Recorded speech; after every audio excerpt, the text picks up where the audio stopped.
কইছে আনছিনি আনছনি দেখি ডিম পাড়া কথা কইছে মুরগি কয়টা মুরগি আনছে এতগুলো মুরগি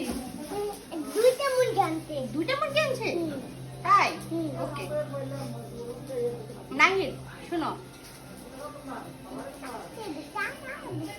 শুনতেছো পিছনে যাও সুন্দর করে আর এখানে এত আরে এটা কি আনছে মিষ্টি কুমড়া মাশাআল্লাহ এত শসা কেন কালকে বাসায় মেহমান আইবো না সকালবেলা সবার জন্য বিরিয়ানি রান্না করবো এই জন্য বাবা এতগুলো শসা টমেটো বানাই আচ্ছা ঠিক আছে তখন সরো ঠিক আছে বাজার কি পছন্দ হইছে আসবা সবাইকে একটা সালাম দিয়ে দাও ঈদ মুবারক